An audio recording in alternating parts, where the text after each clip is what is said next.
નમસ્કાર દર્શક મિત્રો, ગુજરાતી 7 ન્યૂઝમાં આપનું હાર્દિક સ્વાગત છે। હું છું રીતિ પુરોહિત અને હવે જોઈશું આજના મુખ્ય સમાચાર। આઈએસઆઈના નામે બોમ્બની ધમકી આપનારની આતંકવાદી પ્રવૃત્તિ અંગે તપાસ શરૂ કરાઈ। શ્યામજી સુરજવલી યાદવ પોલીસને બોમ્બ ડોગ સ્ક્વોડથી સ્ટેશન ખોલવા મજબૂર કરનારને એક દિવસના રિમાન્ડ। સુરતમાં પાંડેસરા ઓવરબ્રિજ નીચે રહેતા શ્યામજી સોમવારે ઝડપાયો હતો।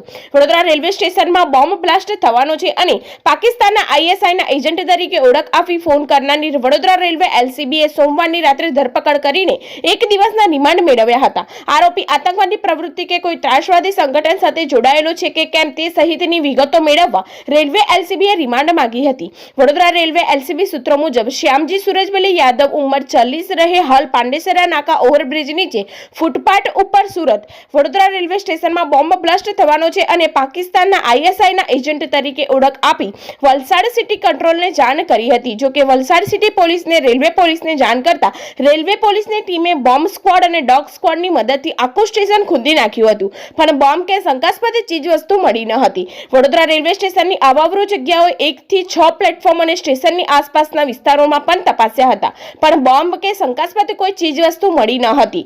દરમિયાન રેલવે એલસીબીના પીઆઈ ટીવી પટેલની ટીમે મોબાઈલ લોકેશનના આધારે શ્યામજી યાદવને સુરત ખાતેથી પકડી પાડ્યો હતો અને કોર્ટમાં રજૂ કરી એક દિવસના રિમાન્ડ મેળવ્યા હતા, જેમાં આરોપી આતંકવાદી પ્રવૃત્તિ સાથે સંકળાયેલો છે કે કેમ વલસાડ સિટી પોલીસ કંટ્રોલને ફોન કર્યા બાદ અન્ય કોઈને ફોન કર્યો છે કે કેમ તે સહિતની વિગતો મેળવવા એક દિવસના રિમાન્ડ મેળવ્યા હતા।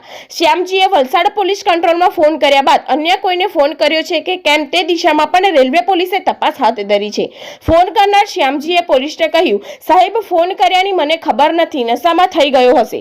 વલસાડ સિટી પોલીસે ફોન કર્યા શ્યામજી યાદવને રેલવે એલસીબીએ સુરતથી પકડી પાડ્યો હતો। જ્યારે પોલીસ તેની પાસે પહોંચી ત્યારે પૂછ્યું કે કેમ તે ફોન કર્યો હતો, ત્યારે તે કહેવા લાગ્યો કે સાહેબ મને ખબર નથી। ત્યારે પોલીસે પુરાવા બતાવ્યા। તે કહેવા લાગ્યો હતો કે સાહેબ મને પીવાની આદત છે એટલે નશામાં ફોન લાગી ગયો હશે।